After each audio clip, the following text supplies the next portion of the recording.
अपने 100 प्लस जो है मेडल्स जीती। अर्जुन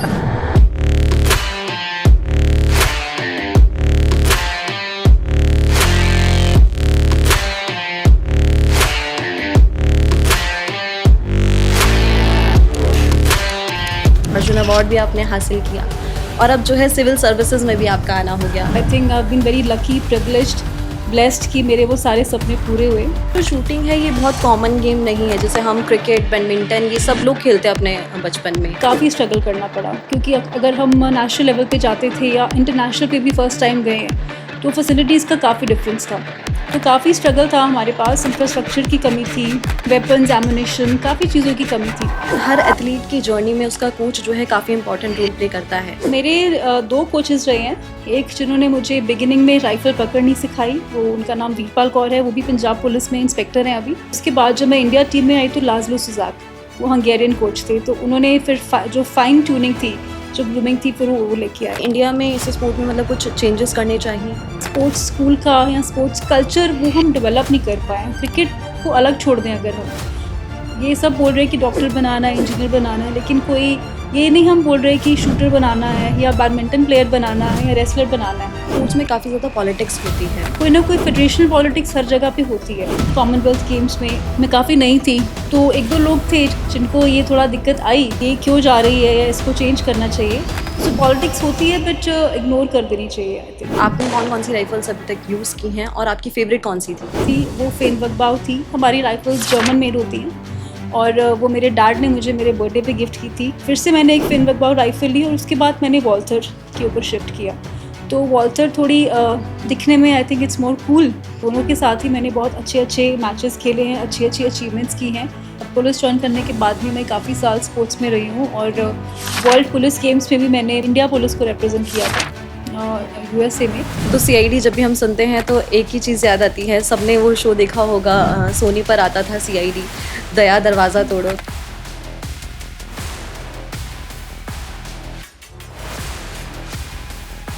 तो क्या सच में इस तरह से कुछ होता है या आपकी टीम में कोई दया है? नहीं, ऐसा हम लोग दया को मिस ज़रूर करते हैं, लेकिन हमारी टीम में ऐसा उस तरह का कोई दया नहीं है।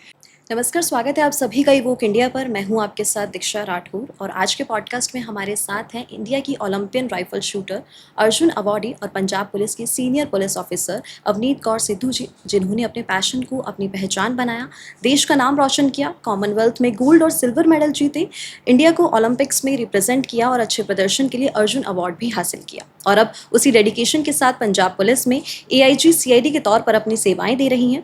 तो आज के पॉडकास्ट में उनसे बात करेंगे, जानेंगे उनकी जर्नी के बारे में, एक्सपीरियंसेस के बारे में और स्ट्रगल्स और अचीवमेंट्स के बारे में। बहुत बहुत स्वागत है मैम आपका इवोक इंडिया पर। Thank you so much, thank you so much. School में आपका सपना था कि आपको सिविल सर्विसेज में जाना है, लेकिन जब आप कॉलेज में आए तो आपके शूटिंग करियर की शुरुआत हुई और उसी को आपने अपना पैशन बना लिया और उसके बाद लगातार एक के बाद एक आपने 100 प्लस जो है मेडल्स जीते, अर्जुन अवार्ड भी आपने हासिल किया और अब जो है सिविल सर्विसेज में भी आपका आना हो गया, पैशन भी पूरा हुआ और सपना भी। तो इस पूरी जर्नी को कैसे देखती हैं, कैसा लगता है अब जब पीछे मुड़कर ये पूरी जर्नी आप देखते हैं? मुझे लगता है कि I feel grateful, I feel blessed, क्योंकि जो सपना आप बचपन में देखते हैं और जो पैशन को फॉलो करना चाहते हैं, कोई भी इंसान है तो उसको होता है कि मेरे सपने पूरे हों। तो I think I been very lucky, privileged, blessed कि मेरे वो सारे सपने पूरे हुए। बचपन में सिविल सर्विसेज में जाने का शौक़ था और स्पोर्ट्स से दूर दूर तक कोई ज़्यादा ताल्लुक़ नहीं था। सिर्फ मैं थोड़ा देखती थी और जो स्कूल में नॉर्मल एक्टिविटीज़ होती हैं उनमें पार्टिसिपेट करती थी। लेकिन कॉलेज में हुआ कि कॉलेज में मेरे मदर जिस कॉलेज में जॉब करते थे वहीं पे मैंने एडमिशन लिया और वो भी आई वुड से कि बाय चांस था, कि कोई प्लान्ड एडमिशन नहीं था वहाँ पे। तो वहाँ पे शूटिंग की गेम की शुरुआत की और फिर जब वहाँ से अच्छा करना शुरू किया तो फिर उसको अपना पैशन बनाया और फिर स्पोर्ट्स के थ्रू सर्विसेज में एंट्री हुई बाद में। तो I think all is well that begins well and ends well too. अब आप एक माँ भी बन गए हैं, तो कैसा लग रहा है ये अलग अलग रोल प्ले करके लाइफ में? आई थिंक इट्स वेरी फुलफिलिंग, बहुत अच्छा लगता है, बहुत सेटिस्फैक्शन मिलती है बिकॉज आप हर रोल को जस्टिफाई कर रहे हो, जस्टिस दे पा रहे हो और जो एक बैलेंस बना के चल रहे हैं सभी रोल्स में, चाहे वो एज अ स्पोर्ट्स पर्सन था, फिर चाहे एज अ पुलिस ऑफिसर है, चाहे एज अ मदर है, चाहे एज अ फैमिली पर्सन है। तो I think if you are able to manage सब कुछ अच्छे से, तो I just feel also proud of my self कि मैं ये कर पा रही हूँ और खुशी भी महसूस होती है। तो इस पूरी जर्नी से सेटिस्फाइड हैं या फिर कुछ लगता है कि हाँ ये वाली चीज़ थोड़ा सा चेंज होती या ये थोड़ा पहले होता, ये थोड़ा बाद में होता तो ज़्यादा अच्छा होता? हाँ, आई थिंक ओवरऑल तो आई वुड से कि आई एम सैटिस्फाइड। लेकिन हाँ, कभी कभी हमें किसी चीज़ का लगता है कि शायद ये चीज़ बेहतर हो सकती थी। बट मुझे लगता है कि हर स्टेप जो हमसे हो पाता है और जो नहीं भी हो पाता, उसका भी हमारी जर्नी में एक कॉन्ट्रीब्यूशन होता है। तो आई फील कि जो चीज़ें मुझे नहीं मिली, उन्होंने मुझे और बेहतर करने के लिए उत्साहित भी किया, मोटिवेट भी किया। तो आई एम क्वाइट सैटिस्फाइड। तो किन चीज़ों पे कमी नज़र आती है? कौन सी चीज़ें हैं जो आपको लगता है कि हाँ ये होती तो ज़्यादा अच्छा था? मुझे सिर्फ अपने स्पोर्ट्स का है, ओलंपिक मेडल जो मिसिंग है, तो मुझे सिर्फ उसी का लगता है कि वो मैं कर सकती थी, वो मेरी मुझ में वो काबिलियत थी, लेकिन वो नहीं हो पाया बिकॉज़ ओलंपिक्स में जब आप जाते हो तो सब लोग एक ही लेवल के होते हैं, बट आई थिंक वहाँ पे कहीं न कहीं फिर डेस्टिनी आपको रोल प्ले करती है, तो उस चीज़ का मुझे ज़रूर थोड़ा रिग्रेट है। तो आपने चाहा कुछ था, हुआ कुछ, लेकिन फिर भी बहुत ही अच्छा सफ़र आपका रहा है। जी। तो डेस्टिनी पर आप बिलीव करती हैं?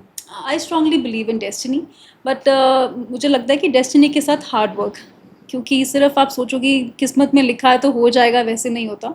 You have to work hard, you have to believe in your self, हमें विश्वास करना पड़ता है खुद पे। और थोड़ा सा कभी कभी हमें लगता है कि ये रास्ता बदल गया, तो उसको एक्सेप्ट करना पड़ता है, एक्सेप्टेंस भी चाहिए हमें, और फिर I think destiny plays its role. जैसे आपने बताया कॉलेज टाइम पे जो है आपके शूटिंग करियर की शुरुआत हुई।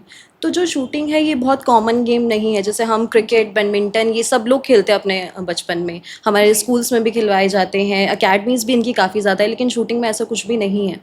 तो आपकी शूटिंग करियर की शुरुआत कैसे हुई?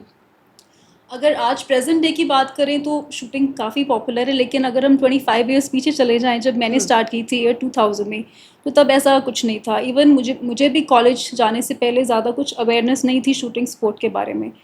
तो तब मुश्किल बहुत था, क्योंकि तब इंफ्रास्ट्रक्चर नहीं था, फैसिलिटीज़ नहीं थी उतनी, और हमें काफ़ी स्ट्रगल करना पड़ा, क्योंकि अगर हम नेशनल लेवल पे जाते थे या इंटरनेशनल पे भी फर्स्ट टाइम गए हैं, तो फैसिलिटीज़ का काफ़ी डिफरेंस था। तो काफ़ी स्ट्रगल था हमारे पास, इंफ्रास्ट्रक्चर की कमी थी, वेपन्स, एमुनेशन, काफ़ी चीज़ों की कमी थी। और जैसे आजकल तो बायोमैकेनिक्स है, बहुत कुछ चीज़ें हैं, स्पोर्ट्स साइंस है, न्यूट्रिशन है, फिजियोथेरेपिस्ट है, वो सब चीज़ें आज हमारी टीम के पास अवेलेबल हैं, तो तब ये चीज़ें नहीं थी। तो आई थिंक हमारा पीरियड थोड़ा स्ट्रगल का पीरियड था, बट आई थिंक हमारे पहले भी और हमारी जनरेशन ने भी बहुत अच्छे अचीवमेंट्स किए, तो उनकी वजह से अभी जो है वो फैसिलिटीज़ और मेडल्स आए ओलंपिक में हमारे, तो आई थिंक वो आज काफ़ी चीज़ें चेंज हो गई हैं। आपने जैसे बताया कि इतना लंबा टाइम पीरियड है, 25 साल हम पहले देखें तो काफ़ी चीज़ें चेंज हुई हैं। जी। तो अगर हम लड़कियों का भी देखें तो अभी जितना लड़कियों को सपोर्ट किया जाता है उस समय पे इतना नहीं था, और स्पेशली शूटिंग में जी। ये लड़कियों के लिए बिल्कुल ही आउट ऑफ द बॉक्स है। जी। तो जब आपने बताया कि आपको इसमें करियर बनाना है तो तब फैमिली का, रिलेटिव्स का कैसा पॉइंट ऑफ व्यू था? इनफैक्ट क्योंकि मेरे मदर ने ही मुझे मोटिवेट किया, उनके कॉलेज में स्टार्ट हुई थी कि you should try this sport, अलग स्पोर्ट है, तो मैंने स्पोर्ट पिक की। और मेरे ब्रदर ने मुझसे पहले की थी, ही इज़ अच्छा। यंगर टू मी, मुझसे 7 साल छोटा है, लेकिन उसने कुछ महीने पहले मेरे से स्टार्ट कर ली थी। तो मुझे फैमिली में कोई प्रॉब्लम नहीं आई, बिकॉज जैसे ही मैंने अचीव करना शुरू किया तो मेरे फादर ने भी बहुत सपोर्ट किया, होल फैमिली सपोर्टेड मी। लेकिन हाँ, रिश्तेदारों का या फ्रेंड सर्कल का, उनको ये ज़रूर था कि ये क्या चीज़, क्या है ये, मतलब व्हाट इज़ शूटिंग, मतलब इसमें क्या है, क्या करियर है, क्या फ्यूचर है और फ़ायदा क्या है, सबसे इम्पोर्टेंट क्वेश्चन था। तो आई थिंक लेकिन मेरी फैमिली ने मेरे ड्रीम्स पे, मेरी चॉइस पे विश्वास किया, and that is why I was able to achieve so much. आपको कब रियलाइज़ हुआ कि हाँ दिस इज़ योर कॉलिंग? मेरी फर्स्ट नेशनल थी 2002 में, इंदौर में थी वो, जनवरी में। और उसके पहले जब मैं नेशनल के लिए गई थी, प्री नेशनल के लिए भी गई थी, तो तब मतलब हम चले तो ज़रूर गए, क्योंकि हम सेलेक्ट हो रही थी, मैं क्वालिफाई कर रही थी, जो क्वालिफाइंग मार्क्स थे। लेकिन ऐसे नहीं था कि जाके कुछ करना ही है, तो ये था कि पार्टिसिपेट करने जा रहे हैं, और इसी में खुश खुश थे कि नेशनल पे जा रहे हैं। लेकिन नेशनल में पार्टिसिपेट किया तो 11th रैंक था मेरा। तो देन आई रियलाइज्ड कि मतलब ऐसे कोई इतना सीरियसनेस भी नहीं थी, और रैंक भी अच्छा आ गया, और सारे लोग टीम में बोल रहे थे कि इतना अच्छा किया है तुमने। तो फिर मुझे लगा कि नहीं, कुछ तो बात है। So that was the turning point. तो उसके बाद से फिर मैंने इसको पूरा सीरियसली पैशन के साथ फॉलो किया। जैसे आपने बताया कि जब आपने इसमें करियर बनाने का सोचा तो आपके फ्रेंड्स और रिलेटिव का रिएक्शन था कि इसमें क्या स्कोप है, क्या फ्यूचर है। तो अभी भी मुझे लगता है कि बहुत सारे लोगों को इस बारे में नहीं पता होगा कि क्या करियर है, क्या स्कोप है, ज़्यादा नॉलेज नहीं होगी क्योंकि इतना पॉपुलर नहीं है, इतनी ज़्यादा चीज़ें नहीं अभी भी लोगों को पता है।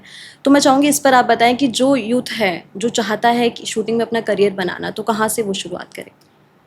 हाँ, देखिए करियर का भी ऐसा होता है कि एक तो हमारे अगर हमारे कंट्री की बात करें तो यहाँ पे ऐसे स्पोर्ट्स को इतना प्रोफेशनल अभी नहीं लिया जाता कि इसमें हम कोई करियर बना सकते हैं। ये एक हमारी चॉइस होती है, एक पैशन होता है। जैसे क्रिकेट है तो क्रिकेट में you are paid for playing, तो दूसरी स्पोर्ट्स में ऐसा नहीं है। ये चीज़ लैकिंग है हमारे पास। तो लेकिन अगर कोई शुरू करना चाहता है तो उनके लिए इसमें काफ़ी स्टेजेस होती हैं अलग अलग। तो आप डिस्ट्रिक्ट लेवल से शुरू करते हैं और फिर डिस्ट्रिक्ट से हर लेवल का एक क्वालिफाइंग मार्क होता है। तो क्वालिफाई करते हो आप, फिर स्टेट पे जाते हो, स्टेट से क्वालिफाई करके प्री नेशनल होता है, प्री नेशनल से आप नेशनल जाते हो। और फिर नेशनल में क्या होता है कि आपको इंडिया की टीम के ट्रायल्स देने के लिए क्वालिफाई करना पड़ता है, तो उसका भी एक क्वालिफाइंग मार्क है। तो वो आप क्वालिफाई करते हो, फिर आप इंडियन टीम के ट्रायल्स देते हो। लेकिन वहाँ पे like it's in hundreds of thousands, तो वहाँ पे फिर आपको टॉप 10-15 में आना पड़ता है तो इंडिया की टीम में आने के लिए। और फर्दर रिप्रेजेंट करने के लिए इंडिया को आपको टॉप 2 या टॉप 3 में आना पड़ता है। तो अलग अलग स्टेजेस हैं। और अभी बहुत सारी पार्टिसिपेशन काफ़ी ज़्यादा हो गई है शूटिंग में। तो पहले हमारे 2 इवेंट्स होते हैं इसमें, राइफल और पिस्टल, और एक शॉटगन इवेंट होता है जिसमें ट्रैप और स्कीट आ जाता है। तो राइफल और पिस्टल के भी नेशनल्स भी अलग अलग होते हैं। तो अलग अलग स्टेजेस हैं, तो उस तरह से फिर आपको आगे जाके इसका आप अगर कोई देश के लिए मेडल जीतना चाहता है और अचीव करना चाहता है तो I think it's a very good sport, क्योंकि इंडिविजुअल स्पोर्ट है और बहुत फेयर स्पोर्ट है। बिकॉज जो आप शूट कर रहे हो वो सबको दिख रहा है, तो कोई आपके रिजल्ट को चेंज नहीं कर सकता। ऑन मेरिट ये स्पोर्ट प्ले होती है, तो आपके रिजल्ट को कोई चेंज नहीं कर सकता। इसमें कोई पार्शालिटी नहीं हो सकती है। जो आप शूट कर रहे हो, निशाना लगा रहे हो, उसको कोई चेंज नहीं कर सकता। So it's a very fair sport. इसमें आप किसी पे डिपेंड भी नहीं होते हो, जैसे अगर हम क्रिकेट की बात करें तो हम टीम जी पर भी डिपेंड होते हैं, वैसा इसमें नहीं होता है कुछ।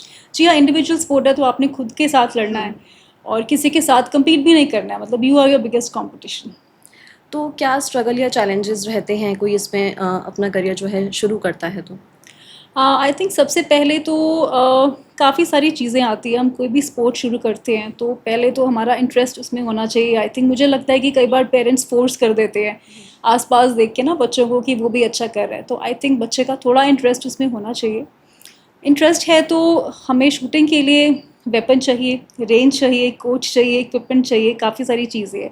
लेकिन I think for a beginner उसके लिए यही है कि वहाँ उसके पास रेंज होनी चाहिए जहाँ पे जाके वो रोज़ प्रैक्टिस कर सके, और एक अच्छा कोच होना चाहिए जो उसको गाइड कर सके। और कई बार आजकल हमारे क्लब्स काफ़ी खुल गए हैं शूटिंग के, और बहुत सारे स्कूल्स में भी शूटिंग है, तो वेपन्स वहाँ पे मिल जाते हैं और वहाँ पे कोचेस भी होते हैं।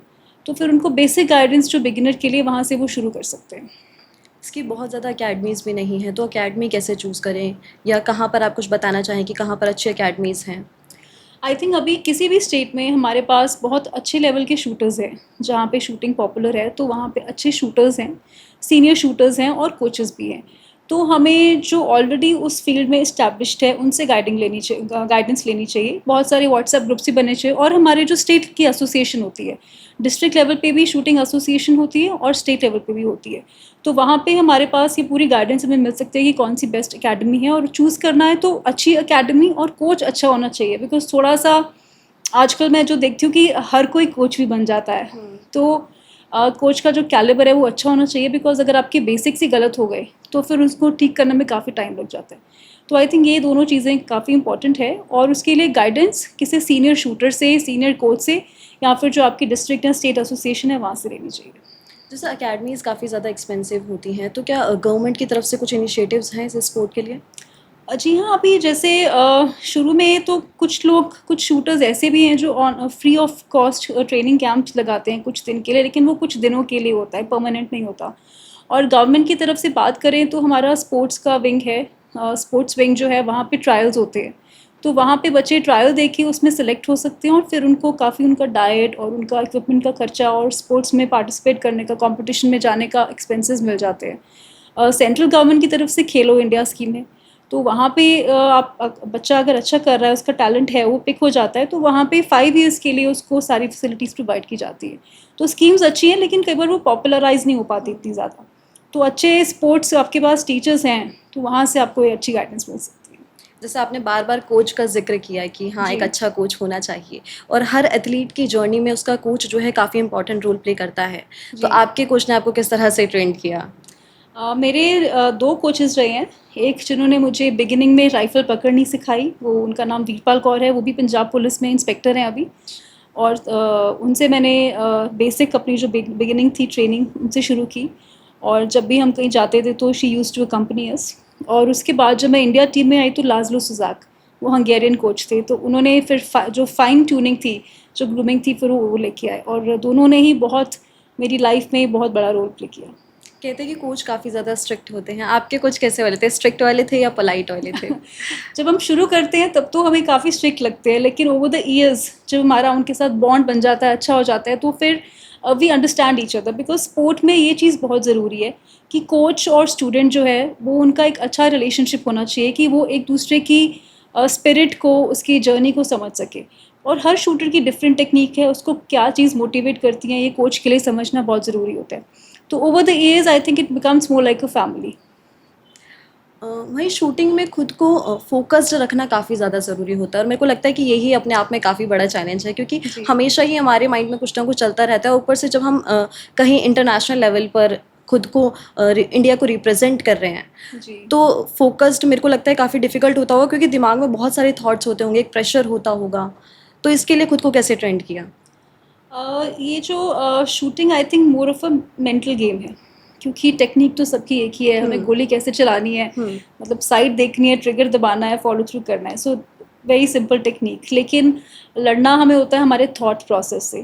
बिकॉज माइंड में थॉट्स एक सेकेंड में कितनी थॉट्स आती हैं।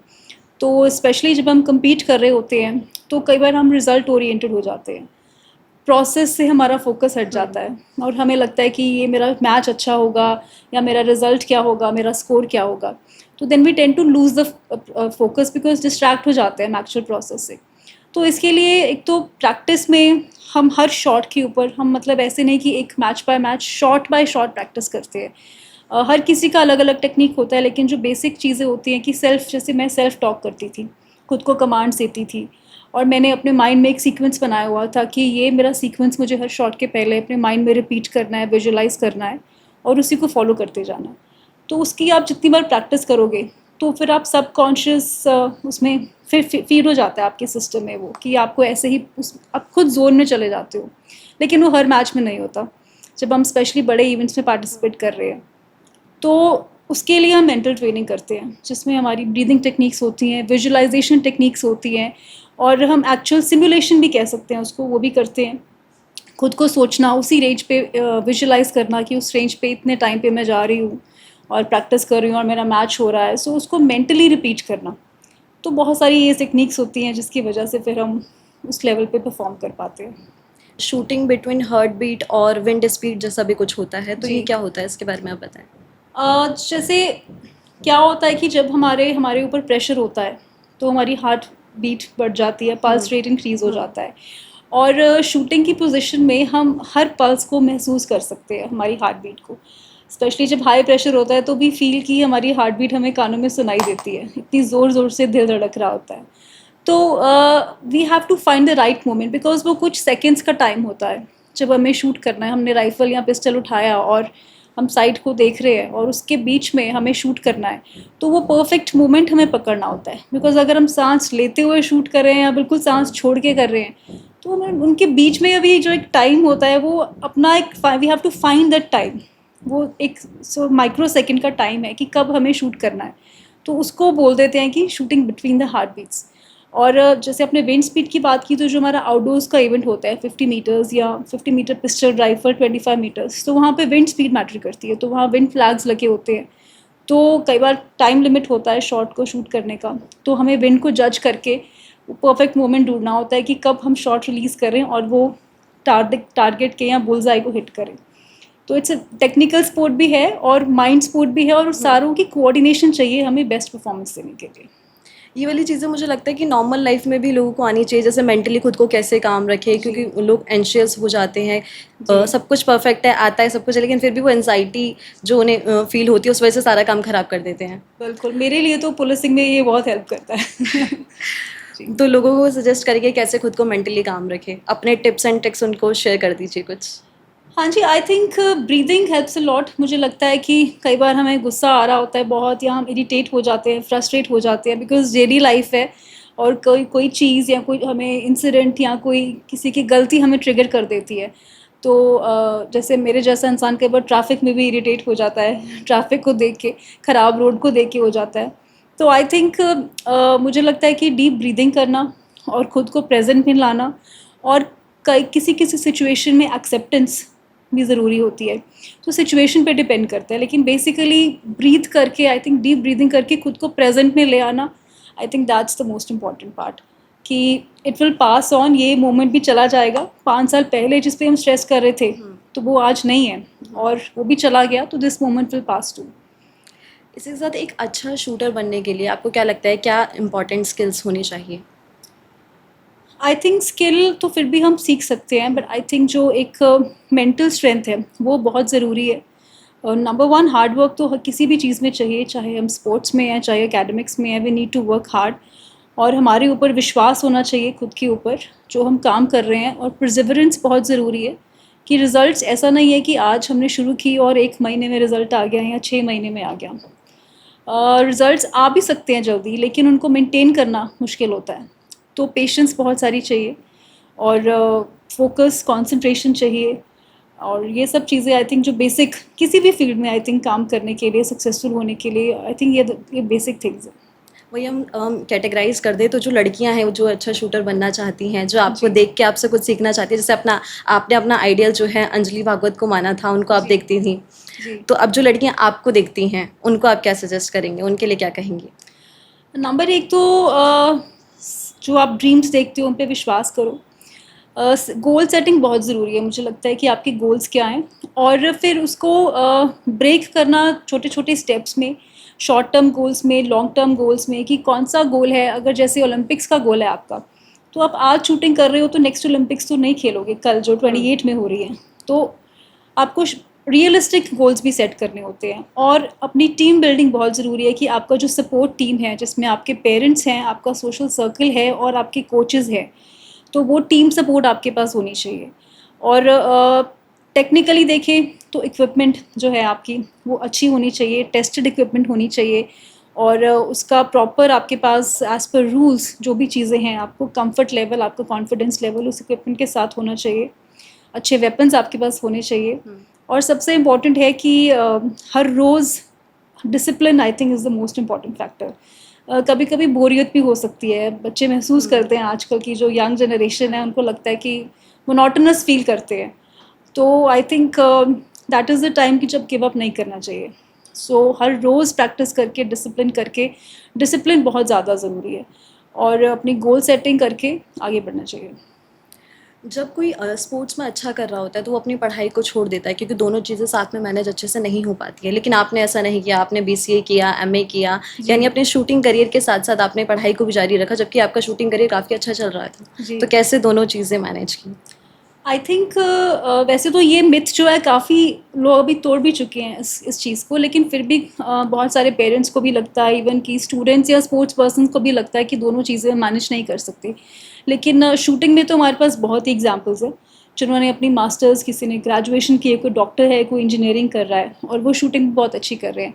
तो आई थिंक टाइम मैनेजमेंट आनी चाहिए, क्योंकि हमारे पास 24 आवर्स होते हैं दिन में, और दोनों एक्टिविटीज़ के लिए अगर हम रेगुलर हैं, तो पढ़ाई में क्या है कि अगर हम सोचें कि 1 महीना पढ़ूंगी नहीं और फिर तैयारी करेंगे, तो फिर नहीं हो सकते दोनों चीज़ें। लेकिन अगर आप फर्स्ट डे से, जब से आपका सेमेस्टर या आपका साल शुरू हो रहा है, तो आप रेगुलर पढ़ाई कर रहे हैं, कुछ घंटे पढ़ाई के लिए रखें और बाकी अपनी स्पोर्ट के लिए रखें, दोनों चीज़ें बड़े अच्छे से हो सकती हैं। मैंने भी टाइम मैनेजमेंट किया है, थोड़ा सैक्रिफाइसेस करने पड़ते हैं, जल्दी उठना पड़ता है, टाइम देना पड़ता है, तो दोनों चीज़ें हो सकती है। बट हाँ, एक लेवल पे आके जब आप इंडिया के लिए खेल रहे हो, तब मे भी थोड़ा टफ हो सकता है, लेकिन मैनेज हो जाता है फिर भी। शूटिंग के अलावा आप किसी और स्पोर्ट्स में एक्टिव रहीं, और कोई गेम आपने स्कूल में, कॉलेज में या आसपास में घर में कुछ खेले हो? नहीं, स्कूल में फुटबॉल खेलते थे, घर पे कभी कभी बैडमिंटन खेल लेते, लेकिन वो कोई ऐसे रूल फॉलो करके नहीं, जैसे हम देसी बैडमिंटन खेलते हैं, तो बैडमिंटन कभी कभी खेल लेते थे। बाकी सारे वो जो गली में गेम्स खेलते हैं, खो खो, पकड़म पकड़ाई, ये सब नहीं, चीज़ें नहीं करी आपने? वो सब खेली हुई हूँ। हाइड एंड सीक, पकड़म पकड़ाई, हाँ। और बहुत सारी गेम्स होती हैं, तो वो सब खेल चुकी हूँ मैं। जी। आपने बीइंग अ शूटर अपना पहला मेडल कब जीता था? पहला मेडल था मेरा 2000 में था। वो हमारा नॉर्थ जोन का कंपटीशन था और वो डिफरेंट वेपन था जिसमें .22 राइफल में मैंने पार्टिसिपेट किया था और उसमें हमारा टीम का आई थिंक ब्रॉन्ज मेडल था, तो वो मेडल जीता था। और एयर राइफल में जो फर्स्ट था फिर वो इंटर कॉलेज में जीता था मैंने 2001 में, तो इंटर कॉलेज से जीत के सिल्वर मेडल था, तो फिर इंटर यूनिवर्सिटी में हम गए थे, तो फिर वहाँ से जो मैंने आपको बताया कि 2002 में नेशनल में पार्टिसिपेट किया, तो फिर वहाँ से शुरुआत हुई। तो उसके बाद से अभी तक आपने ऑलमोस्ट जो है 100+ मेडल्स आप जीत चुकी हैं, तो कुछ खास या आपके फेवरेट कुछ टूर्नामेंट्स या मेडल्स के बारे में आप सीरीज वाइज बताना चाहेंगी? आई थिंक मेडल तो हर मेडल अच्छा लगता है, कोई भी किसी भी स्टेज पे हो, लेकिन जब मैं कॉमनवेल्थ गेम्स गई थी बिकॉज़ वो मेरा फर्स्ट बड़ा कंपटीशन था और उसके पहले मैंने एक ही कंपटीशन खेला था इंटरनेशनल, और सब लोगों को, काफ़ी लोग एप्रीहेंसिव भी थे कुछ लोग टीम में कि ये नई लड़की है, परफॉर्म कर पाएगी या नहीं कर पाएगी, और पहले ही इंटरनेशनल इवेंट में वो भी बड़े लेवल के में जा रही है, तो हाउ विल शी परफॉर्म। तो आई थिंक उस टाइम पे मेरा फोकस भी बहुत ज़्यादा था और जिसको हम कह सकते हैं कि हम जोन में रह के एक ट्रेनिंग करते थे, फुली फोकस्ड, फुली डिसिप्लिन्ड। तो वो जब मेडल आया था तो I think that felt special because कुछ लोग थे जिनको नहीं भी मुझ पे विश्वास था, तो I think I proved my self, और वो काफ़ी स्पेशल था। फर्स्ट टाइम आपकी वजह से व्हेन यू फील कि इंडिया का फ्लैग जो है ऊपर जा रहा है, हॉइस्ट हो रहा है, नेशनल एंथम बज रहा है, तो दैट वाज ट्रूली स्पेशल। हाँ, इसी पे मैं पूछना चाह रही थी कि जब ऐसे आप इंडिया को रिप्रेजेंट करते हैं, फिर उस पर अच्छा परफॉर्म करते हैं, तो जी। जब नेशनल एंथम चल रहा है, अपना इंडिया का जो फ्लैग है वो लहरा रहा है, तो उस टाइम पर दिमाग में क्या क्या थॉट्स होते हैं, कैसा फील होता है, या जब वहाँ से वापस आते हैं तब कैसा रिएक्शन होता है सबका? I think that moment is very special और बड़ा इमोशनल भी होता है बिकॉज यू फील कि एक जो आपकी जर्नी अब तक इस पर्टिकुलर कंपटीशन के लिए आप कर रहे थे उसका एक रिवॉर्ड है, और you are able to do, you are able to achieve, जो आपने सोचा था वो आपने अचीव किया और आपको मेडल मिल रहा है, और गूज बम्प्स वाला मोमेंट होता है वो। तो इवन मैं आज भी जब, क्योंकि मैं फॉलो करती हूँ सारी स्पोर्ट्स, तो स्पेशली जब गेम्स होती है तो कोई मेडल जीता है तो ऑलरेडी मुझे फिर वो सब याद आता है, and it's very emotional and a proud moment. जैसे आप इंटरनेशनल लेवल पर काफ़ी बार जो है इंडिया को रिप्रेजेंट कर चुकी हैं, इंडिया की तरफ से जा चुकी हैं, तो कभी ऐसा कुछ हुआ कि किसी कंट्री के अगेंस्ट में कोई कंपटीशन ज़्यादा चैलेंजिंग लगा हो? जब हम लोग शूट करते थे तो चाइना जो था, चाइनीज़ डोमिनेट करते थे शूटिंग की स्पोर्ट को, चाइनीज़ और जर्मन्स। तो हम लोग हमेशा सोचते थे कि ये लोग ऐसा क्या खास करते हैं, हमसे क्या डिफरेंट करते हैं, but I think it was all about discipline. और वहाँ पे क्योंकि काफ़ी यंग एज से, तब से वो मतलब उस टाइम पे भी वो इतने यंग एज से टैलेंट को ग्रूम करते, तो that was the only difference. अभी तो हमने वो जिसको चाइनीज़ वॉल कहते हैं वो भी हमारे शूटर्स तोड़ चुके हैं, तो उनको देख के हमें थोड़ा-सा लगता था कि इनको हमें बीट करना है, तो वो हमेशा माइंड में होता था कि ये हमसे थोड़ा-सा ऐसे फ़ील होता था कि ये हमसे ज़्यादा स्ट्रॉन्ग है। बट जब आप उनको बीट करते हो या कभी उनसे आप अच्छा परफ़ॉर्म करते हो, तो देन यू बिलीव्ड कि ऐसा हो सकता है। जैसे आपने बताया कि वहाँ पर बहुत यंग एज से जो है उनको ट्रेन करना शुरू कर दिया जाता है, वो अच्छा जी, परफॉर्म करते हैं उस वजह से। तो जी। आपको लगता है कि इंडिया में इस स्पोर्ट में मतलब कुछ चेंजेस करने चाहिए? जी हाँ, काफ़ी चेंजेस तो हुए भी हैं, जैसे मैंने आपको बताया खेलो इंडिया स्कीम है, लेकिन बहुत सारी चीज़ें अभी करना बाकी भी है कि ऐसा नहीं है कि हम जैसे हमारे स्पोर्ट्स स्कूल का या स्पोर्ट्स कल्चर वो हम डेवलप नहीं कर पाए हैं। क्रिकेट को अलग छोड़ दें अगर हम, तो ऐसा नहीं है कि कोई कह रहा है कि ये सब बोल रहे हैं कि डॉक्टर बनाना है, इंजीनियर बनाना है, लेकिन कोई ये नहीं हम बोल रहे कि शूटर बनाना है या बैडमिंटन प्लेयर बनाना है या रेसलर बनाना है। हाँ, जो पेरेंट्स खुद पैशनेट हैं, सिर्फ वही अपने बच्चों को आगे लेके आ रहे हैं। तो आई थिंक वो कल्चर अभी मिसिंग है। उसके लिए अ, हर किसी के पास कोई टैलेंट होता है, चाहे वो स्पोर्ट का हो या कोई और स्किल हो। उसकी talent identification I think young age से हो जानी चाहिए, और फिर एजुकेशन के साथ साथ उस स्पोर्ट को, उसमें उसको हेल्प करनी चाहिए। तो आई थिंक ये सिस्टम हमारे काफ़ी वीक है इस टाइम पे, तो इसको definitely we need some improvement. कुछ इनिशिएटिव्स किए जाने चाहिए। जी, जी, डेफिनेटली। जैसे हम सुनते हैं कि स्पोर्ट्स में काफ़ी ज़्यादा पॉलिटिक्स होती है, तो क्या कुछ आपने कुछ ऐसा फेस किया किसी टूर्नामेंट में? जैसे मैंने पहले भी बताया कि हमारी इंडिविजुअल स्पोर्ट है और हमें खुद से ही लड़ना है, हमारा कोई और कंपेटिटर वैसे नहीं है कि जिसको हमें बीट करके जाना है। लेकिन हाँ, कोई ना कोई फेडरेशनल पॉलिटिक्स हर जगह पे होती है। तो जैसे मैंने आपको बताया कि कॉमनवेल्थ गेम्स में मैं काफ़ी नई थी, तो एक दो लोग थे जिनको ये थोड़ा दिक्कत आई कि ये क्यों जा रही है या इसको चेंज करना चाहिए। लेकिन आई थिंक शूटिंग में ये है कि अगर आपकी परफॉर्मेंस अच्छी है तो कोई आपको कुछ नहीं कह सकता। सो पॉलिटिक्स होती है बट इग्नोर कर देनी चाहिए I think. And if you really getting affected तो फिर उसका जो भी तरीका है, सही तरीका, वो फॉलो करना चाहिए। जैसे कि हम शूटिंग में एक इक्विपमेंट पर डिपेंड होते हैं, अपनी राइफ़ल पर हम डिपेंड होते हैं, लेकिन एंड मोमेंट पे उसमें कुछ गड़बड़ी हो जाए, तो पूरा गेम जो है आपका ख़राब हो सकता है। जैसे एक शूटर थे, जो गोल्ड मेडल लेकर आए थे, उनके साथ ऐसा हुआ था कि एंड मोमेंट पे जो उनकी राइफ़ल में कुछ गिर गई थी, शायद उसमें कुछ हो गया था, जिस वजह से उन्हें राइफ़ल चेंज करनी पड़ी थी और उसी रीज़न से वो 4th नंबर पर आए थे। जी। तो आपने कभी कुछ ऐसा फ़ेस किया? नहीं, लकीली ऐसा मैंने कभी फेस नहीं किया, लेकिन इसके लिए हम लोग हमेशा तैयार रहते हैं बिकॉज़ हमारे पास एक बैकअप वेपन हमेशा होता है। तो कोई ऐसा मिसप्लेस हो जाए वेपन, या कई बार एयरपोर्ट पे ही रह जाए, आपका वेपन रिसीव ना हो आपको, कोई फ़ॉर्मेलिटी कुछ ऐसा हो जाए, टूट जाए, तो एक स्पेयर वेपन हमारे पास हमेशा रहता है जब हम बड़े कॉम्पिटिशन्स के लिए जाते हैं। अर्जुन अवार्ड और महाराजा रंजीत सिंह अवार्ड जो है आपको मिला, उस टाइम पीरियड के बारे में कुछ बताना चाहेंगे? अ, बहुत स्पेशल मोमेंट्स थे वो भी, बिकॉज़ अर्जुना अवार्ड 2008 में मुझे मिला था, और जब मुझे पता चला कि ये अवार्ड मुझे मिल रहा है तो मैं ऑलरेडी ओलंपिक्स में थी तब।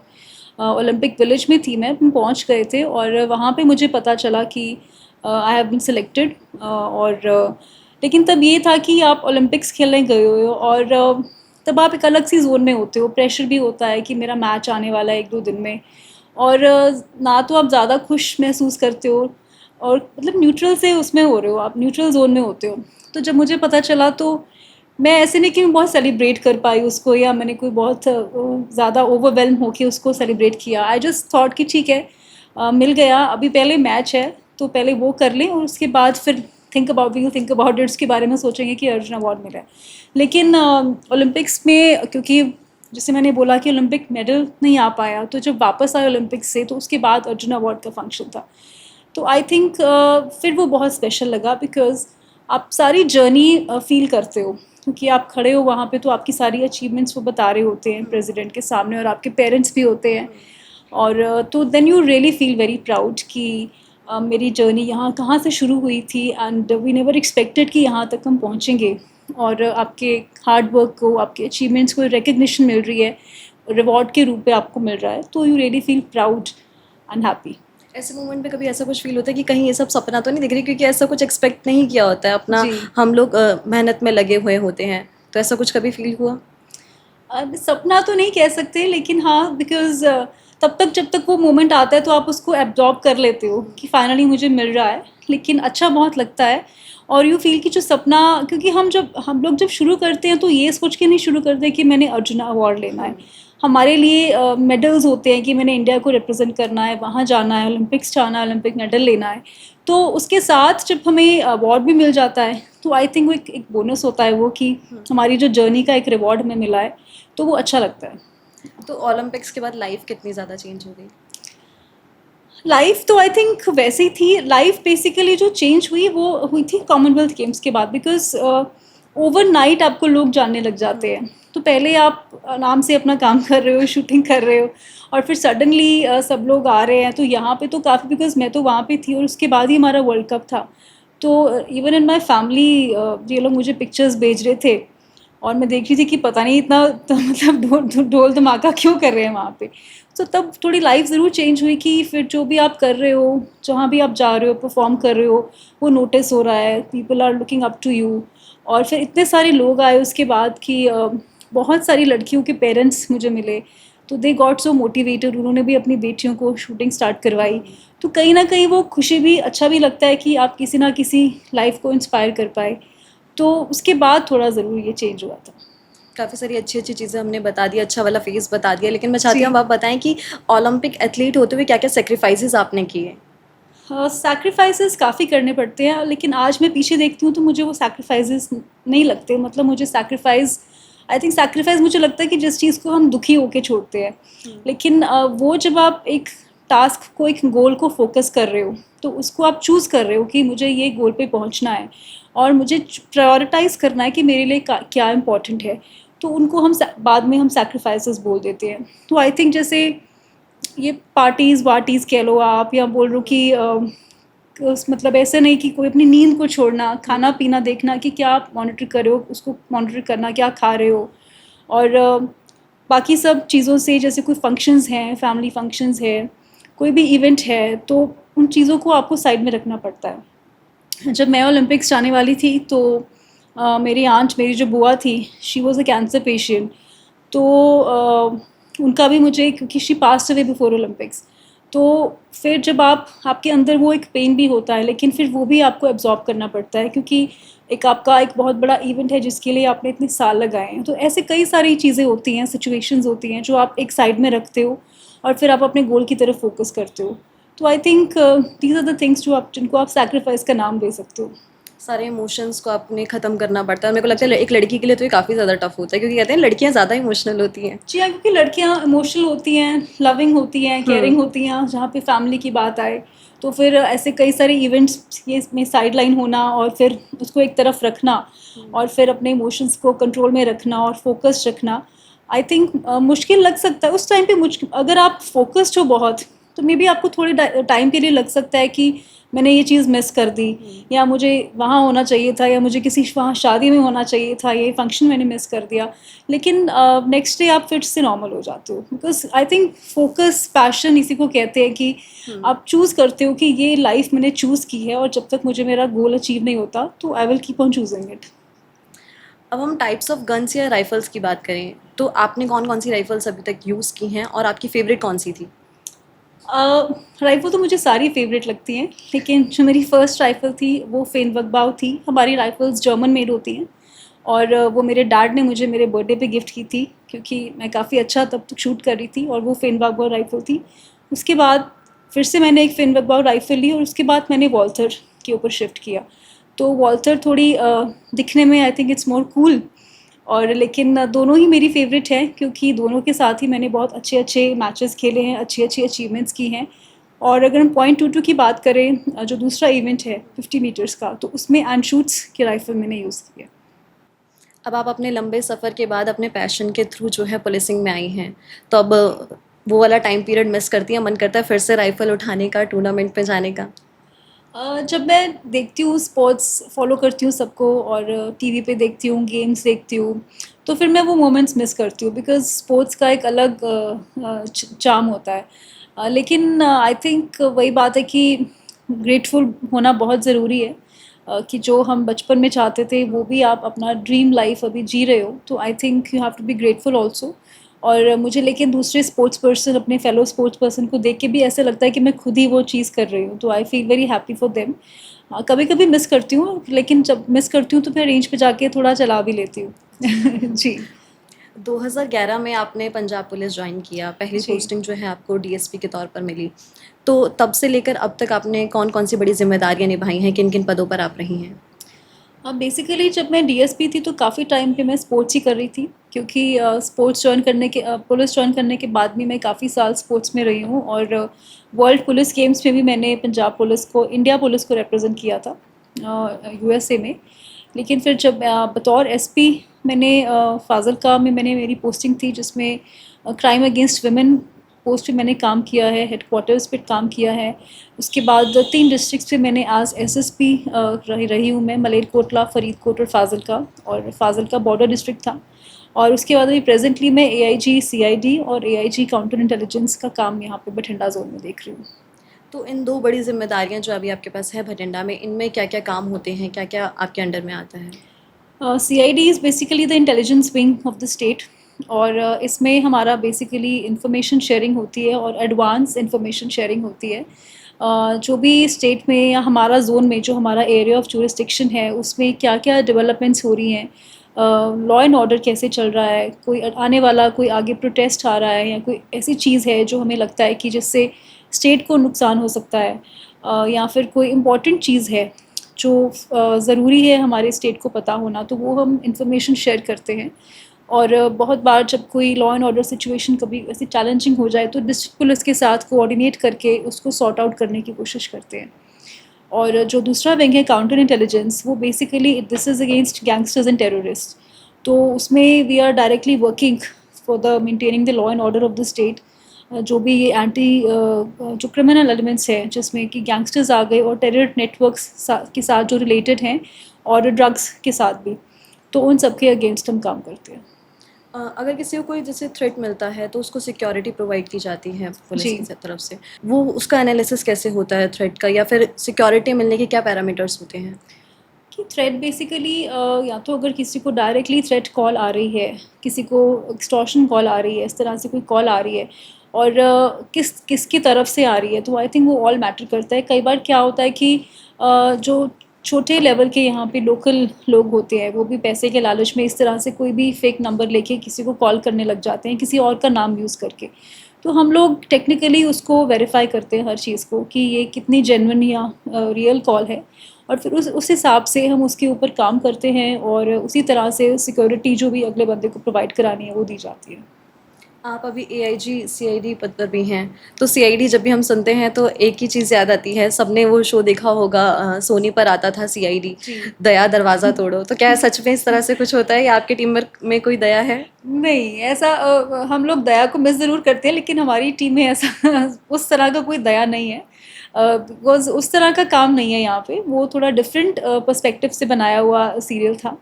बिकॉज़ वो काम जनरली डिस्ट्रिक्ट पुलिस करती है, लेकिन हमारा थोड़ा डिफरेंट रहता है। हम लोग इतना फ़ोर फ्रंट पे नहीं रहते हैं, बैक फुट पे रह के जो है हम काम करते हैं। जैसे उसमें दिखाते थे कि इन्वेस्टिगेशन होती है, कोई काफ़ी सारे मिस्ट्री केसेस होते हैं, उनको सॉल्व किया जाता है, वैसा कुछ नहीं होता है इसमें? वो भी होता है, लेकिन जहाँ पे कभी हमें लगता है कि डिस्ट्रिक्ट पुलिस को हम कोऑर्डिनेट करते हैं, उनको असिस्ट करते हैं जब कोई क्राइम इस तरह का हो जाता है। तो अगर हमें लगता है कि ये बहुत सेंसिटिव क्राइम था और हमारे पास कोई उसकी इन्फॉर्मेशन है तो वो हम उनके साथ शेयर करते हैं, लेकिन हम खुद वहाँ नहीं जाते हैं, उनको असिस्ट करते हैं। तो कोई इंसिडेंट आप शेयर करना चाहेंगी? नहीं, इस तरह कोई इंसिडेंट मैं शेयर नहीं कर सकती बिकॉज़ ऐसे काफ़ी इंसिडेंट्स होते रहते हैं। कभी कोई मर्डर हो गया, कोई किलिंग हो गई या कुछ ऐसा सेंसिटिव कुछ हो गया है, तो हमारी टीम्स हैं, ऑपरेशनल टीम्स हैं, वो वहाँ पे जाते हैं, हम खुद भी जाते हैं साथ में और हम उनके ऊपर काम करते हैं और मोस्टली हमारे जितने भी ऑपरेशंस हैं आज तक by the grace of God सारे सक्सेसफुल रहे हैं। और कुछ ऐसी चीज़ें होती हैं जहाँ पे हम जो हमारी लोकल पुलिस है, डिस्ट्रिक्ट की पुलिस है, उनको कोऑर्डिनेट करते हैं, उनको हेल्प करते हैं। एक महिला होने के नाते एडमिनिस्ट्रेटिव सर्विसेज में क्या चैलेंजेस या क्या अपॉर्चुनिटीज़ रहती हैं? आई थिंक जॉइन करने से पहले भी या अभी भी आजकल मुझे लगता है कि जो एक जनरल परसेप्शन बनी हुई है लोगों की कि जो पुलिस की जॉब है ये फीमेल्स के लिए शायद कम अच्छी है या इतनी कंफर्टेबल या कन्वीनियंट नहीं है। लेकिन आई थिंक जब से मैंने ये जॉइन की है, मतलब I have really loved the job. हाँ, चैलेंजिंग है, लेकिन मैं हमेशा अपने कलीग्स को भी या अपने सबॉर्डिनेट्स जो फीमेल्स भी हैं उनको भी ये बोलती हूँ कि नंबर एक, हमें प्रिविलेज्ड होना चाहिए, हमें ग्रेटफुल होना चाहिए कि वी आर सो प्रिविलेज्ड कि ये जॉब हमें मिली है, बिकॉज़ बहुत सारे लोग हैं जो इस जगह पे आना चाहते हैं।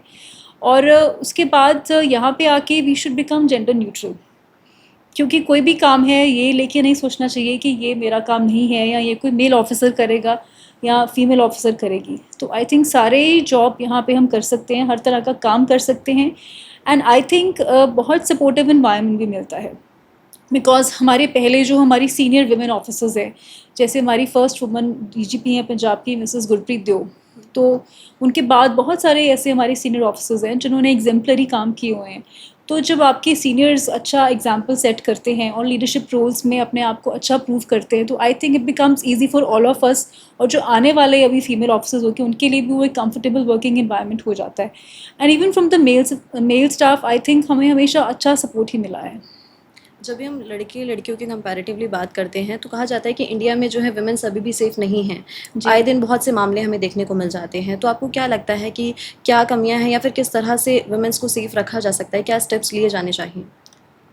आई थिंक जब मैं बहुत सारे ऐसे, अगर हम विमेन क्राइम्स की बात करें जिसमें रेप की बात हम करते हैं अगर, तो आई थिंक मैं जब उसकी साइकोलॉजी देखती हूँ मुझे लगता है कि lack of awareness, lack of gender sensitisation, इसकी बहुत बड़ी कमी है। और ये सारे लोग जो इस तरह के क्राइम करते हैं, कहीं ना कहीं उसके पीछे उनका कोई ना कोई पास्ट बैकग्राउंड ज़रूर होता है कि जहाँ पे हमारे को जेंडर सेंसिटाइजेशन ही नहीं है यहाँ पे। जो स्पेशली अगर हम लो लेवल, मतलब हम बोलें कि उसकी बात करें तो जो लोअर सेक्शन है सोसाइटी का, तो वहाँ पे ये बिल्कुल ही मिसिंग है, क्योंकि वायलेंस अगेंस्ट वुमेन वहाँ पे बहुत प्रेवलेंट है कि औरतों की मार पिटाई करना, और उन लोगों को, उन लड़कों को वो लगता है कि ये नॉर्मल है। या अगर हम सेक्सुअल क्राइम्स की बात करें, सेक्सुअल अब्यूज़ की बात करें, तो वो चीज़ें उनके लिए नॉर्मल है। तो जो चीज़ उनको नॉर्मल लगती है वो हमारे लिए क्राइम है, और उनके लिए वो नॉर्मल सोसाइटी का पार्ट है। जिस एरिया में वो रह रहे हैं वो उसको एक्सेप्ट कर रहे हैं, क्योंकि फीमेल्स भी वहाँ पे एक्सेप्ट कर रही हैं। तो आई थिंक जब तक वो उस लेवल तक जाके हम वो सेंसिटाइजेशन क्रिएट नहीं करते, तो एक तो वो बहुत बड़ा फैक्टर है। दूसरा, जो हमारे लॉज़ हैं, हमारे जो एक्ट्स हैं वुमेन के अगेंस्ट, वो ऑलरेडी काफ़ी स्ट्रिक्ट हैं, और आई थिंक उनके ऊपर जब हम एक्शन लेते हैं और जस्टिस जब फास्ट मिलता है, और जो जिसका जिस लेवल का क्राइम है, जिसकी जितनी उसकी सेंसिटिविटी है, अगर उस लेवल की पनिशमेंट जो वो डिज़र्व करता है उसको मिलती है, तो I think this also works a long way. बाकी आई थिंक पेरेंट्स के ऊपर, अगर हम मिडिल क्लास की भी बात करें, तो आई थिंक हम वुमेन एम्पावरमेंट की बात करते हैं, बट आई ऑलवेज से कि society needs to be empowered, because अगर सेफ़ हमें बनानी है सोसाइटी सबके लिए, तो हमें अपने मेल्स को, हमारे जो मेल पॉपुलेशन है, उनको सेंसिटाइज करना पड़ेगा that every woman out of your house is also respectable. Women को ऑब्जेक्टिफाई करना बंद करना पड़ेगा। तो जब तक हम वो चीज़ें सोसाइटी में चेंज नहीं लेके आते, तो आई थिंक वो चीज़ें कहीं ना कहीं रहेंगी हमेशा। तो वुमेन्स के लिए कोई स्टेप या इनिशिएटिव्स आपने लिए हैं या आप चाहती हैं लेना? हमारे पुलिस डिपार्टमेंट में एक तो विमेन हेल्प डेस्क जो हमारे हर पुलिस स्टेशन में है, वो काम करते हैं कि जो भी उसमें हमारे फीमेल्स ही जो हैं वो लीड करते हैं उन डेस्क को। हर हर पुलिस स्टेशन में एक वुमेन हेल्प डेस्क होता है, तो वहाँ पे भी विमेन की जो इस तरह की प्रॉब्लम्स है उनको डील करने के लिए विमेन ऑफिसर्स को लगाया जाता है। तो आई थिंक इस तरह के हम काफ़ी इनिशिएटिव्स लेते हैं, और आई थिंक जो एक जनरल अवेयरनेस होती है उसके ऊपर भी हमारी पुलिस का सांझ का विंग है, सांझ जो कम्युनिटी पुलिसिंग का विंग है, तो उसमें भी इस तरह के अवेयरनेस प्रोग्राम्स भी किए जाते हैं, जहाँ पे हम लोग वहाँ पे इवन रूरल एरियाज़ में जाके इस तरह के अवेयरनेस प्रोग्राम्स करते हैं। जब मैं एसपी क्राइम अगेंस्ट विमेन थी, तो मैंने वहाँ पे फाजिलका में एक इनिशिएटिव लिया था, जिसमें मैंने मार्शल आर्ट्स, जिसको बोलते हैं सेल्फ डिफेंस ट्रेनिंग प्रोग्राम्स, लगवाए थे लड़कियों के लिए। तो मैंने 3 वहाँ पे ऐसे कैंप्स लगवाए थे, जहाँ पे हमने जो college going, school going students थी, उनके लिए हमने एक सेल्फ डिफेंस ट्रेनिंग कैंप लगवाया था 3 दिन का। और कैसे अपने आप को किस एनवायरनमेंट में, क्या सेफ्टी प्रिकॉशंस हमें लेने चाहिए, अगर हम अकेले ट्रैवल भी कर रहे हैं तो किन चीज़ों का हमें ध्यान रखना चाहिए, तो उसके बारे में भी उनको बताया गया। तो आई थिंक अपने लेवल पे हम कुछ ना कुछ ऐसा करते रहते हैं। वहीं आम जनता और पुलिस के बीच में एक गैप है, और इसी के लिए आपने एक इनिशिएटिव शुरू किया था, कॉफ़ी विद एसएसपी। जी। इसकी ज़रूरत आपको क्यों महसूस हुई, या इसका क्या मोटिव था?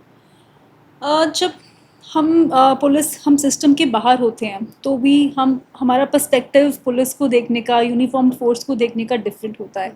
लेकिन जब हम सिस्टम के बीच में आते हैं, तो हमें उसकी बहुत सारी चीज़ें दिखती हैं कि ये चीज़ कितनी अच्छी हो रही है, जो विजिबल नहीं है, पब्लिक आई को विजिबल नहीं है। तो जब मैंने एसएसपी फरीदकोट ज्वाइन किया था, तो मुझे लगा कि एक परसेप्शन है जो नेगेटिव है थोड़ी पुलिस के लिए, और या फिर सोशल मीडिया पे कोई एक नेगेटिव चीज़ चल गई तो ब्लाइंडली सब लोग उसको फॉलो करने लग जाते हैं, उसके ऊपर बात करने लग जाते हैं। तो फिर मुझे लगा कि जो हमारा यूथ है, जो ज़्यादा सोशल मीडिया को फॉलो करता है, तो उनको अपने ऑफिस में बुला के, क्योंकि एक बार, एक तो है कि हम खुद उनके स्कूल या कॉलेज में जा रहे हैं, तो वहाँ पे हम एक एज अ गेस्ट जा रहे हैं, लेकिन जब आप अपने उस इन्वायरमेंट में उनको लेके आते हैं, तो I think then they realise, उनसे बातचीत करते हैं, इंटरेक्शन करते हैं, और वो टू वे इंटरेक्शन होती है, ऐसे नहीं कि मैं कुछ बता रही हूँ उनको। तो I think that goes a long way. एक तो ट्रस्ट बिल्डिंग जो होती है, और उनको भी जो लगता है कि पुलिस की वर्दी के पीछे भी इंसान है, कोई कोई ऐसा नेगेटिव कैरेक्टर नहीं है, तो I think that goes a long way in building the trust. तो जब हमें भी कोई मुश्किल आती है, तो I think those people, they also stand for us, they understand कि ये चीज़ है, ये इस तरह से नहीं, ऐसे भी हो सकती है। तो आई थिंक इसीलिए वो मैंने स्टार्ट किया था, ताकि वो जो ट्रस्ट बिल्डिंग है हमारा पब्लिक के साथ, वो जो गैप है वो कम होना चाहिए, और दे शुड नो कि पुलिस में क्या क्या काम होते हैं। और मैंने उनसे फीडबैक भी लिया था कि उनको क्या लगता है कि हम अपने डिस्ट्रिक्ट की पुलिस को और कैसे इम्प्रूव कर सकते हैं। तो जब हम उनके फीडबैक के ऊपर काम करते हैं, और उनको वो दिखता है कि इन्होंने हमारी बात को सीरियसली लिया, उसके ऊपर एक्शन भी लिया, तो आई थिंक उससे जो ट्रस्ट बिल्डिंग है वो और भी ज़्यादा होती है। तो यही सोच के मैंने ये इनिशिएटिव शुरू किया था। अब जैसे जैसे टाइम बदल रहा है, काफ़ी सारे चेंजेस आ रहे हैं, सोशल मीडिया का यूज़ जो है काफ़ी ज़्यादा बढ़ गया है, और अब जो हम देखते हैं कि काफ़ी सारे ऑफिसर्स जो हैं सोशल मीडिया पर भी एक्टिव रहते हैं, आप भी सोशल मीडिया पर काफ़ी एक्टिव हैं, तो आपको लगता है इसके थ्रू भी गैप जो है कम किया जा सकता है, जी हाँ, या ये? बिल्कुल, बिकॉज़ मुझे लगता है कि हमें जैसे-जैसे हुँ, टाइम बदल रहा है, we need to adapt ourselves with it. शुरू में आई थिंक बहुत साल पहले शायद किसी को लगता होगा कि खुद को हम सोशल मीडिया पे रख रहे हैं, लेकिन आज क्योंकि यूथ जो है सोशल मीडिया फ़ॉलो करता है। हुँ। यूथ को छोड़े हम पार्क्स में देखते हैं जो बुज़ुर्ग लोग हैं, या हमारे घर में भी बहुत लोग हैं, सब लोग सोशल मीडिया को देखते हैं। जिसके पास फ़ोन है वो सोशल मीडिया देख रहा है। तो आई थिंक जो अच्छा काम पुलिस कर रही है उसको भी रिफ्लेक्ट करना चाहिए कि वो क्या अच्छा काम कर रहे हैं, क्योंकि कई विजुअल्स जो हैं वो आपको ज़्यादा अपील करते हैं। तो जो हम आप पंजाब पुलिस का भी जो आप पेज देखेंगे तो उस पर जो भी अच्छे काम हो रहे हैं, चाहे वो एक ट्रैफिक पुलिस मैन है हमारा, वो अच्छे से अपनी ड्यूटी कर रहा है, तो वो भी रिफ्लेक्ट किया जाता है। तो आई थिंक ये भी जो है एक ट्रस्ट बिल्डिंग का काम करता है, और वो गैप को रिड्यूस करने का काम करता है, और लोगों को पता भी लगता है कि ये इंसान ये काम कर रहा है। जैसे सोशल मीडिया की हमने बात की, आप भी सोशल मीडिया यूज़ करते हो, तो आप भी रील्स स्क्रॉल करती हैं? जी हाँ, रील्स तो आई थिंक सब लोग स्क्रॉल करते हैं, लेकिन जनरली मैं जब ट्रैवल कर रही होती हूँ या फिर रात को जब टाइम लगता है तो मैं तब उनको ऑफ कोर्स थोड़ी जो रील्स हैं मैं ज़रूर देखती हूँ। कुछ इनिशिएटिव्स की हमने बात की, इसके अलावा आपकी ओवरऑल अभी तक की पुलिसिंग जर्नी रही, उसमें कुछ और इनिशिएटिव्स आपने लिए हो जिसके बारे में आप बताना चाहेंगी? जी हाँ, हमने ड्रग्स के लिए भी जब डिस्ट्रिक्ट पुलिस में थी तो हमने काफ़ी अच्छे इनिशिएटिव्स लिए थे। वहाँ पे भी हमने जो हेल्पलाइन नंबर्स दिए थे, वो नंबर्स मैंने पर्सनल एफ़र्ट करके वो नंबर्स मैं उनके जो भी फ़ीडबैक आता था वो मैं खुद देखती थी पर्सनली, कि क्या फ़ीडबैक लोगों का या क्या इनपुट्स या इन्फॉर्मेशन ड्रग शेयरिंग की, ड्रग पेडलर्स की आ रही है, तो उन पे हम इमीडिएटली ट्राई करते थे कि जितना जल्दी हो सके उसके उसके ऊपर हम एक्ट कर सकें। उसके अलावा हमने नुक्कड़ नाटक्स जो हैं करवाए थे वहाँ पे डिस्ट्रिक्ट्स में, ताकि जब लोगों को कहीं भी बच्चे या लोग इकट्ठे हो रहे हैं या गांव में जाके, गांव की जो एक कॉमन जगह होती है, सांझी जगह जिसको पंजाबी में हम सत्थ बोल देते हैं, तो वहाँ पे हमने नुक्कड़ नाटक्स करवाए थे ड्रग अवेयरनेस के लिए। और इस तरह के काफ़ी इनिशिएटिव्स लिए थे ताकि लोगों के तक जाके वहाँ पे हम उनकी बात सुन सकें और उनकी जो प्रॉब्लम्स हैं उनको दूर कर सकें। हमने इसी तरह से खुद जाके वहाँ पे, अभी तो सब लोग कर रहे हैं, तो उस टाइम पे भी हमने ये वहाँ पे गाँव पे जाके जैसे हमने 5-6 जो विलेजेस हैं उनके लोगों को बुला के, वहाँ पे पंचायत्स को बुला के ऑन द स्पॉट ट्राई किया कि जो उनकी प्रॉब्लम्स है जो ऑन द स्पॉट हैंडल हो सके, ताकि उनको वहाँ ना जाना पड़े। और जो छोटे-छोटे इश्यूज़ हैं, हमने वहाँ पे साइबर सिक्योरिटी के बारे में भी उनको बताया। हम कैंप्स लगाते थे जहाँ पे साइबर सिक्योरिटी और वुमेन की जो स्कीम्स हैं उनके बारे में वहाँ पे जाके उनको अवेयर करते थे। तो अभी तक की हम आपकी जर्नी देखें, चाहे वो शूटिंग करियर हो, शूटिंग जर्नी हो, या फिर आपकी अभी पुलिसिंग जर्नी हो, दोनों ही काफ़ी फ्रूटफुल रही है, काफ़ी अच्छी रही, हिस्ट्री आपने क्रिएट की है। तो अब आगे लाइफ में क्या मोटिव है या क्या टारगेट्स हैं? अभी तो I am a mother also, तो हुँ। मुझे मैं अपनी बेटी को भी खुद ही पढ़ाती हूँ, जो भी है मैं ही उसको मॉनिटर करती हूँ, सुपरवाइज़ करती हूँ, and she is in 8th class now. तो अभी उसके भी अपने गोल्स हैं, उसके अपने टारगेट्स हैं, चाहे वो एजुकेशन को लेके हैं या दूसरे फील्ड्स को लेके हैं। तो अभी एक ये भी पर्पस लाइफ में ऐड हो गया है कि जो उसके गोल्स हैं उनको पूरा करने में उसकी हेल्प करनी है, उसको गाइड करना है। और पुलिसिंग में भी यही है कि जो भी रोल या रिस्पॉन्सिबिलिटी आपको मिल रही है, जो भी पोस्ट आपको मिल रही है, उसके साथ फुल जस्टिस करना है। और और मेरे ख्याल से स्पोर्ट्स का भी यही है कि स्पोर्ट्स में भी बहुत सारे लोग हैं जो आके कुछ चीज़ें पूछते हैं, बहुत सारे बच्चे आते हैं कि मुझे आपसे गाइडेंस चाहिए, तो उनको गाइड भी करते हैं। तो I think I am quite contented in my life now, मैं काफ़ी सेटिस्फाइड हूँ। और स्पिरिचुअल ग्रोथ पे, पर्सनल ग्रोथ पे भी मेरा अभी बहुत फोकस रहता है कि खुद को और अच्छा इंसान कैसे हम बना सकते हैं, और हर रोज़ क्या कुछ नया सीख सकते हैं, जो ह्यूमन वैल्यूज़ हैं, और खुद की फ़िटनेस के ऊपर, अपनी हेल्थ के ऊपर, जो हमारे हेल्थ गोल्स हैं उनको फॉलो करने की कोशिश करती हूँ। तो ओवरऑल कह सकते हैं कि पर्सनल ग्रोथ जो है एक पर्सनल जर्नी होती है हमारी, तो उसके ऊपर मेरा फोकस थोड़ा ज़्यादा रहता है। बेटी के लिए भी कुछ सोचा है कि उसको शूटर बनाना है या सिविल सर्विसेज में लेके आना है, या उसके लिए कुछ और ड्रीम्स है? देखिए, उसके दोनों ही ड्रीम्स हैं तो लेकिन अभी उसको शूटिंग स्टार्ट करवानी है। तो शी इज़ 12 नाउ, और I think it's the right age जिसको भी शूटिंग शुरू करनी है, तो वो भी अभी शूटिंग स्टार्ट करेगी। लेकिन एज आई सेड कि उसकी अपनी जर्नी रहेगी, और मेरा काम यही है कि जो उसकी जर्नी है, जो उसके ड्रीम्स हैं, मैं उसकी बेस्ट गाइड बनूँ, उसकी मेंटोर बनूँ कि जो वो करना चाहती है, क्योंकि मेरे पेरेंट्स ने भी एक ऐसी फील्ड में मुझे सपोर्ट किया जिसको तब कोई जानता नहीं था। तो अब मेरा भी यही ड्यूटी है कि उसके जो ड्रीम्स हैं मैं उनके ऊपर फोकस करके उसकी हेल्प करूँ। तो जो भी वो करना चाहेगी, मतलब शी इट्स ओपन, उसके लिए हमारा कोई बर्डन नहीं है कि तुम्हें शूटिंग ही करनी है या यही करना है। जो भी काम वो करना चाहती है हम उसकी सपोर्ट करेंगे। अभी तक आप उसकी मदर और टीचर का रोल प्ले कर रही हैं, आगे कोच का भी करने वाली हैं। जी जी, डेफिनेटली।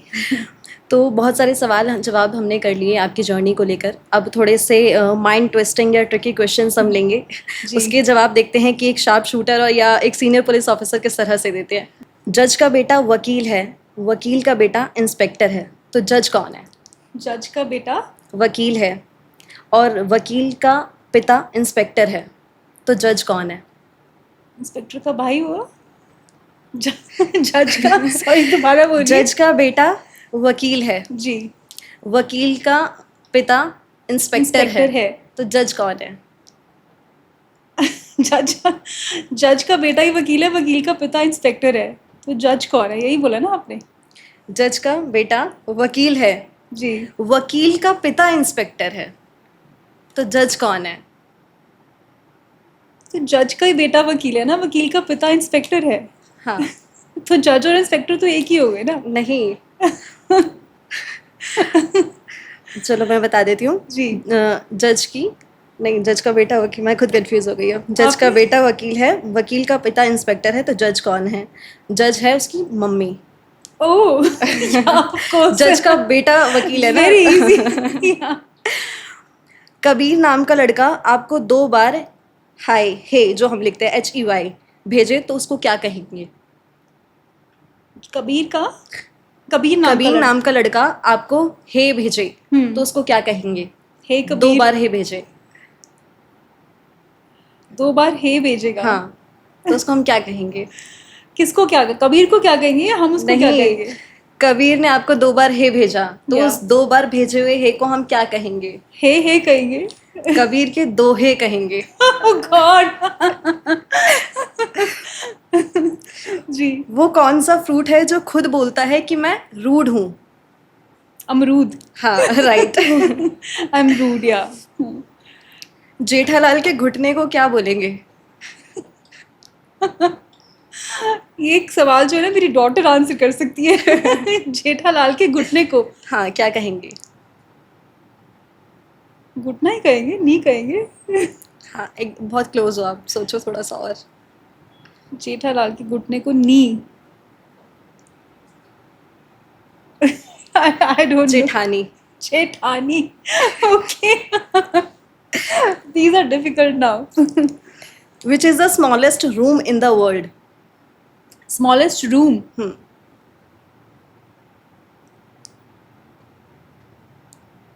I don't no.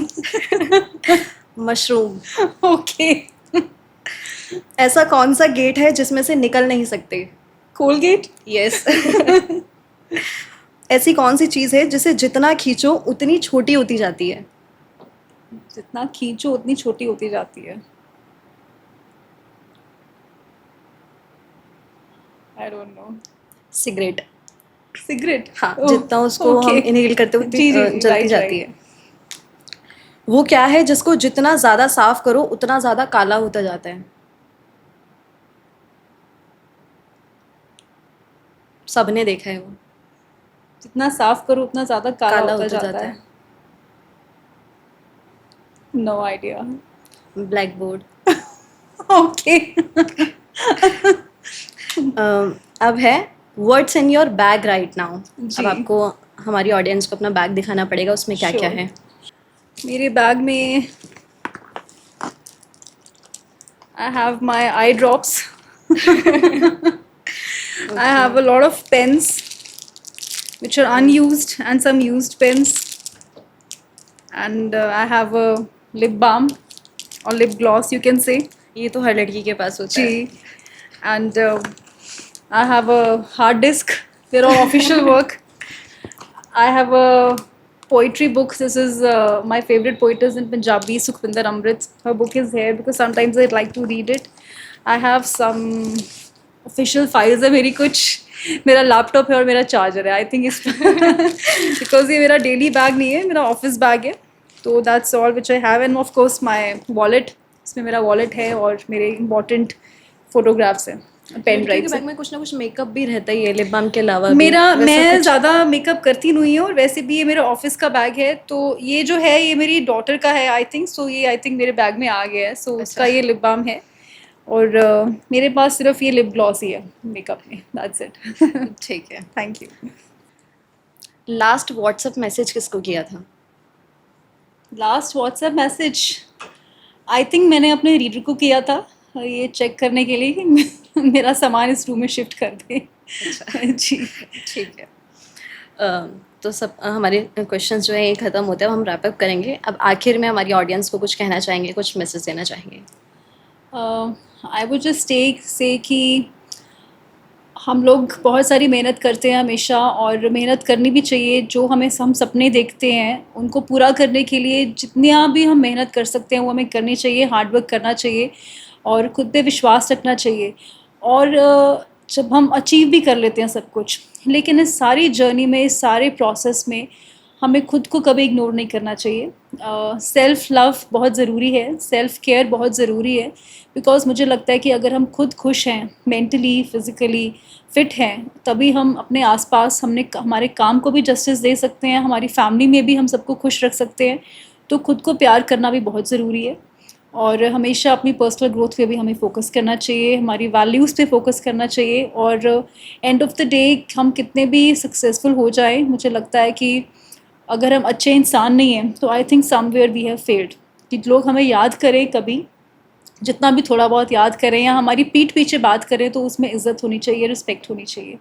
तो अच्छा इंसान बनना हमारा ज़िंदगी का मेजर गोल होना चाहिए. काफ़ी अच्छा मैसेज था, काफ़ी अच्छी कॉन्वर्सेशन आपके साथ रही, बहुत अच्छा पॉडकास्ट रहा. Thank you so much time देने के लिए. बहुत बहुत शुक्रिया ma'am. Thank you so much. तो ये थी हमारे साथ अवनीत कौर सिद्धू जी, जिनसे बहुत सारी बातें हमने की, काफ़ी कुछ जानने को मिला, काफ़ी कुछ सीखने को मिला. उम्मीद है आपको भी ये पॉडकास्ट काफ़ी ज़्यादा पसंद आया होगा.